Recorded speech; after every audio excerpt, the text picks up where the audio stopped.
Bismillahirrahmanirrahim. Assalamualaikum warahmatullahi wabarakatuh. Alhamdulillah wa syukurillah. Allahumma salli ala sayyidina Muhammad wa ala ali sayyidina Muhammad. Allahumma salli wa sallim alaih. Wa qala Allah ta'ala fil Qur'anil Karim. A'udzu billahi minasyaitonir rajim. Bismillahirrahmanirrahim. Wa iz ta'azzana rabbukum la in syakartum la azidannakum wa la in kafartum inna azabi lasyadid. Shadaqallahul azim. Saudara-saudariku dimanapun engkau berada,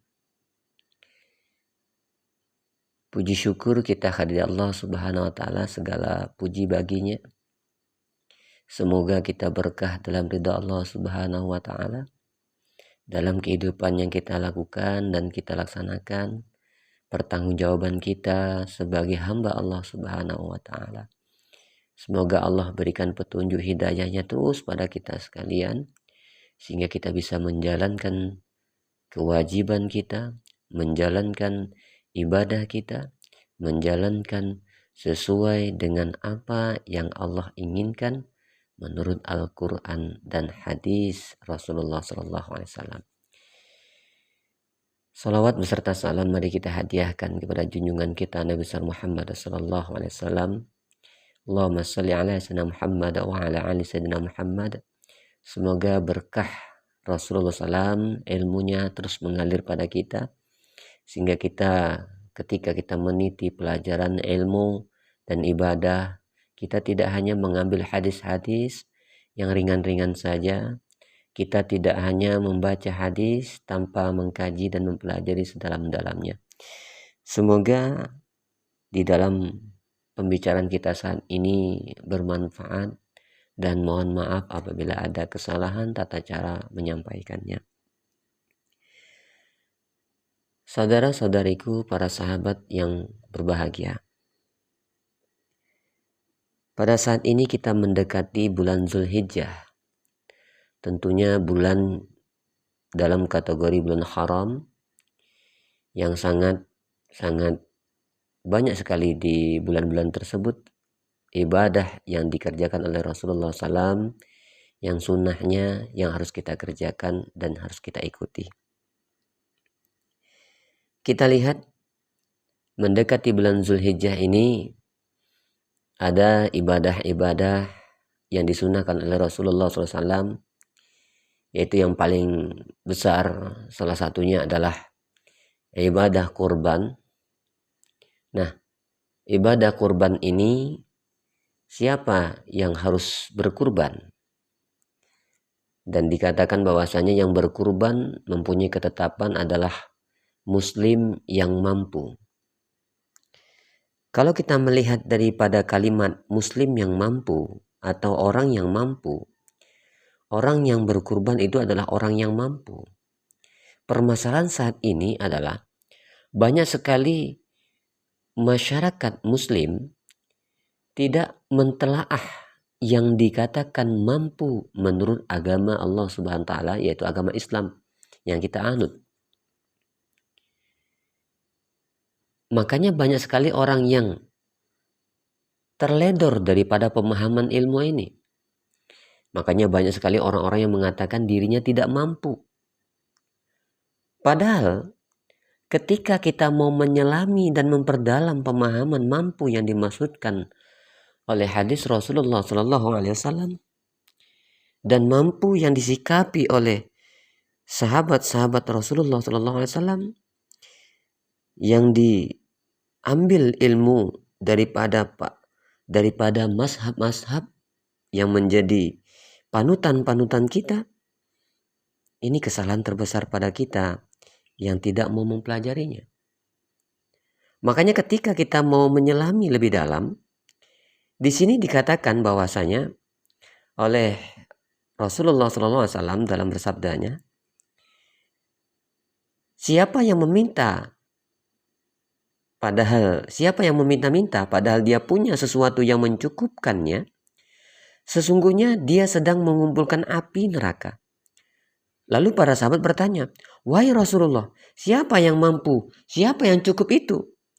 Beliau menjawab, "Yang punya kecukupan untuk sehari dan semalam." Saudara-saudaraku, ini diriwayatkan oleh hadis riwayat oleh Abu Daud. Jadi kalau dikatakan mampu, yang dimaksudkan melewati hadis tersebut, orang yang sudah mempunyai kecukupan, yaitu memenuhi kebutuhannya sehari semalam. Itu sudah dikatakan mampu oleh Rasulullah Shallallahu Alaihi Wasallam.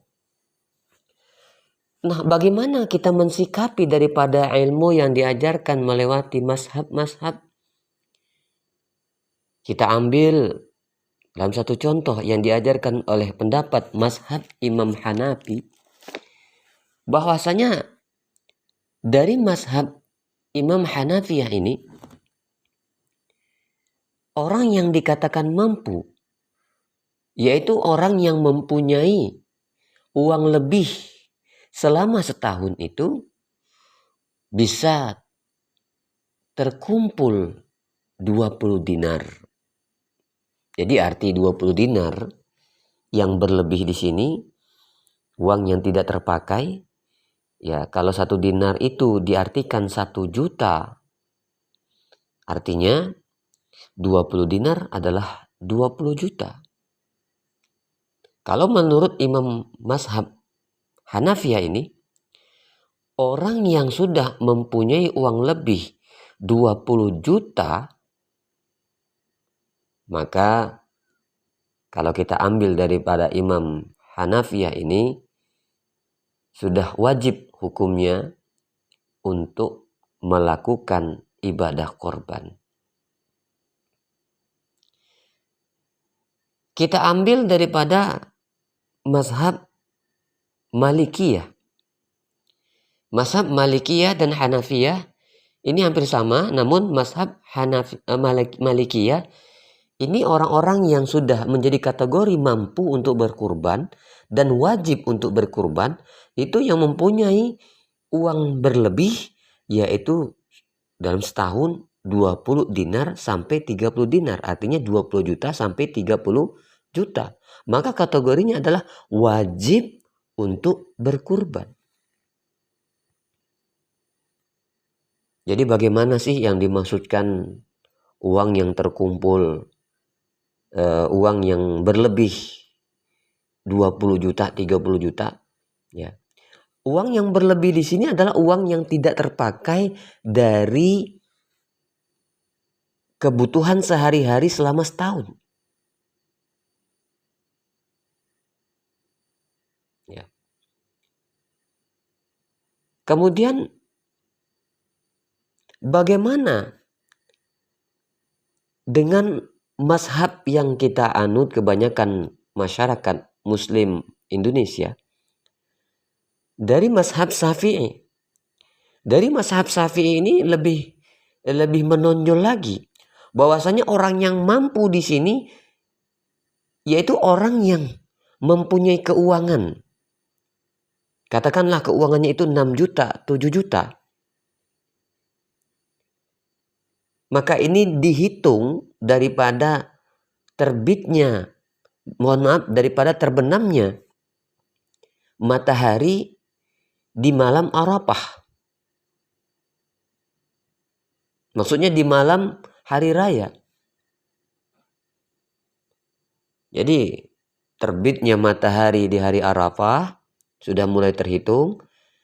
Ya, malam hari raya sudah mulai terhitung. Terhitung apa maksudnya?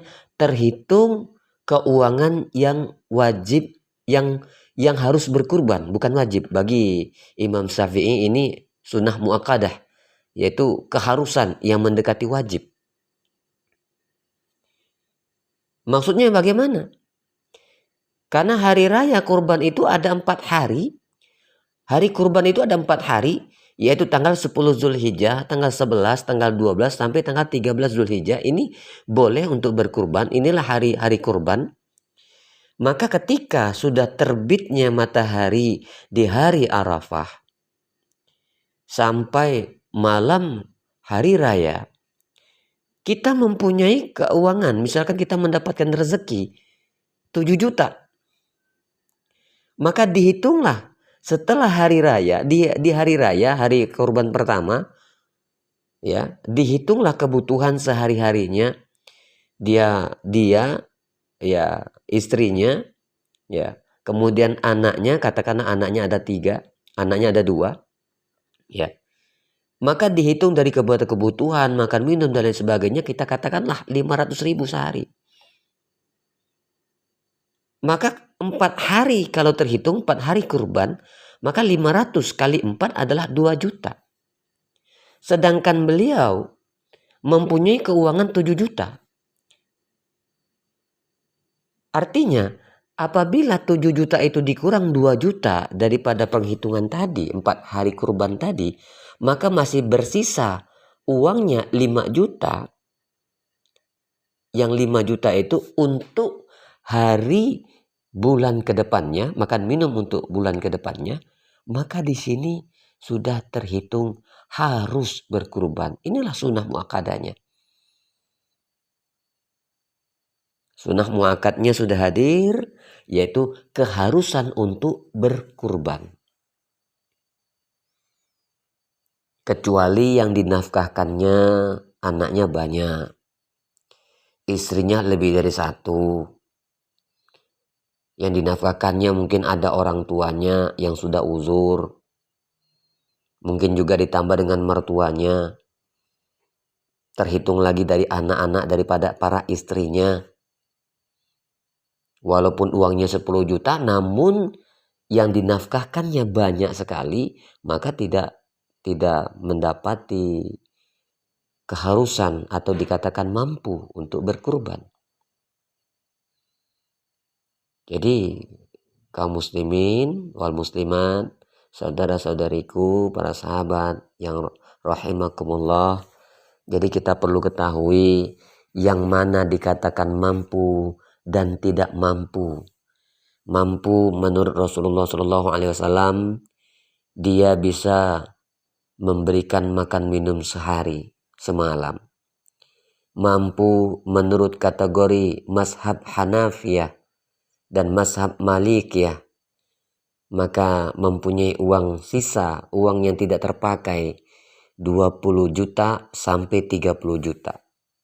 Maka kalau menurut Imam mazhab Hanafiyah dan Malikiyah ini sudah menjadi wajib untuk berkurban. Dari mazhab Syafi'i, maka terhitung dari 4 hari raya kurban, dia mempunyai keuangan 7 juta, maka itu sudah ternilai harus melakukan kurban. Walaupun yang tidak berkurban pun tidak bermasalah, ya. Namun perlu kita sadari bahwasanya menurut hadis Rasulullah SAW, bagi orang-orang yang mampu, namun dia tidak mau melakukan kurban, ya, ini kita sampaikan bahwasanya daripada hadis riwayat Ahmad, Darul Qutni, Baihaqi dan Al-Hakim, bahwasanya Rasulullah SAW menyampaikan dari Abu Hurairah radhiyallahu anhu, Rasulullah SAW menyampaikan bersabdanya, siapa yang memperoleh kelapangan untuk berkurban dan tidak mau berkurban, maka janganlah hadir di lapangan kami, yaitu janganlah dekati masjid, yaitu untuk melakukan sholat Idul Adha. Jadi kalau di sini dilihat, walaupun sunnahnya sunnah muakkad, sunnah muakkad itu sunnah yang diharuskan untuk melakukan, sudah mendekati kewajiban. Bahkan daripada mazhab Hanafiyah dan Malikiyah ini sudah menjadi kewajiban. Makanya tegasnya Rasulullah SAW, orang yang mampu tidak mau melakukan kurban, maka jangan datang ke lapangan kami ini. Jangan dekati masjid untuk melakukan sholat Idul Adha. Jadi kaum muslimin wal muslimat yang berbahagia, serta saudara-saudaraku, saudariku, para sahabat yang dimuliakan oleh Allah Subhanahu wa taala. kita harus menyadari bahwasanya jangan sampai kita terbawa nafsu duniawi. Terbawa nafsu duniawi, keinginan kita. Coba kita pikirkan. Kebanyakan manusia ini kalau untuk mengikuti keinginan Allah Subhanahu wa taala salah satunya korban, maka dia mengatakan saya belum mampu. Aku belum mampu. Tapi kita lihat anehnya kebanyakan manusia di saat ini. Kalau untuk dunia yang tidak mampu dimampu-mampukan. Dipaksa-paksakan untuk mampu. Tapi bila untuk mengikuti perintah Allah Subhanahu wa taala dan Rasulnya, kita dengan lemasnya berkata, saya belum mampu Ustaz. Ustaz, saya ini banyak biaya dikeluarkan tiap bulannya. Saya ada biaya untuk bayar rumah Pak Ustaz. Bu, Ibu belum punya rumah sendiri ya? Sudah punya sendiri Pak. Lah, tadi Ibu berkata ada pengeluaran biaya tiap bulan untuk bayar rumah. Iya benar Pak. Ada. Namun itu rumah untuk investasi Pak. Nah, yang semacam inilah yang menjadi masalah. Wahai saudara-saudaraku rahimakumullah. Hal yang seperti ini bukanlah dikatakan kebutuhan. Tapi tepatnya sudah kategori kemewahan. Sudah kategori kemegahan. Ingat perintah nasihat dalam surah At-Takasur yang menyadarkan kita jangan bermegah-megahan, yang menasihati kita jangan bermegah-megahan, yang sampai lupa akan menjalankan perintah Allah Subhanahu wa taala dan Rasulnya. Saudara-saudari, para sahabat kaum muslimin wal muslimat yang semoga selalu dalam berkah ridha Allah Subhanahu wa taala, amin ya Rabb. Ada lagi kita lihat di kebanyakan manusia di dalam rumah tangganya yang anak-anaknya dibelikan HP Android kesemuanya. Tidak ketinggalan, ibu bapaknya juga punya. Coba kita hitung, berapa biaya yang dikeluarkan oleh keluarga ini? Bahkan ada yang memasang wifi di rumahnya. Ini yang dikatakan tidak mampu. Mending HP-nya digunakan untuk kebutuhan kerjanya. Mending HP-nya digunakan untuk mencari ilmu. Ini ada yang hari-harinya banyak waktunya dibuang hanya untuk melihat TikTok saja. Untuk TikTok mampu untuk beli kuota tiap bulannya. Akan tetapi untuk Allah Subhanahu wa taala tidak ada sedikit pun kita berusaha untuk menjadi orang yang mampu. Ya, emang semua tergantung pada tekad kita masing-masing. Coba kita lihat contoh yang ada di berita televisi. Berita yang ada di televisi. Ada 4 orang anak kecil yang mengumpulkan tiap hari 10.000 per orang. Akhirnya terkumpul 100 juta, bisa kurban. Ada juga pedagang jamu keliling, punya tekad niat yang kuat untuk berangkat ibadah haji, terkumpul uangnya dan bisa berangkat ibadah haji. Mari saudara-saudaraku rahimakumullah, timbulkan pikiran, kenapa mereka bisa dan kenapa kita tidak bisa.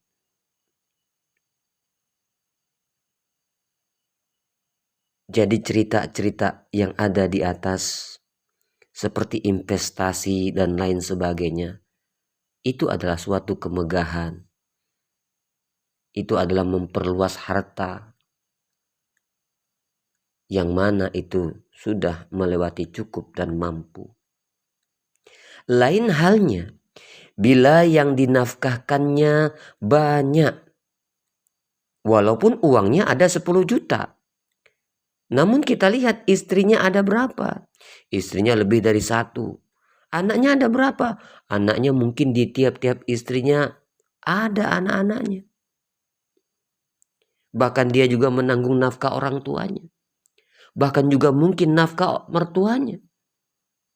Maka bila yang seperti ini, insya Allah karena nafkah yang ditanggungnya banyak sekali, maka 10 juta pun masih dikategorikan belum mampu. Karena kenapa? Memang biaya yang dikeluarkannya itu adalah kebutuhan wajib, yaitu dalam nafkahnya. Tapi kalau kita lihat cerita di atas, cerita yang telah disampaikan, yang tentang investasi, menghambur-hamburkan uang hanya untuk kepentingan duniawi, maka insya Allah kalau kita melihat kembali daripada hadis Rasulullah SAW tadi, bahwasanya yang mampu itu adalah orang yang bisa cukup makan sehari dan semalam. Dan kita lihat kembali pada mazhab-mazhab tadi yang kita sampaikan. Dari mazhab Syafi'i, dari mazhab Hanafiyah, dari mazhab Malikiyah, bahwasanya di situ sudah ternilai siapa yang mampu dan siapa yang tidak mampu. Dari mazhab Hanafiyah, Malikiyah, yang mempunyai kemampuan wajib hukumnya. Bagi mazhab Syafi'iyah, bagi mazhab Syafi'i, maka bila punya rezeki 7 juta, 8 juta, 6 juta, walaupun hari itu di malam hari raya Idul Adha, dan ketika dihitung bisa mencukupi biaya 1 bulan ke depan, insya Allah maka itu sudah mendapati ketentuan kategori mampu untuk berkurban. Kaum muslimin wal muslimat, para sahabatku yang budiman, dan kita lihat kembali yang disampaikan dalam hadis riwayat Ibnu Majah, bahwasanya Rasulullah Shallallahu Alaihi Wasallam bersabda,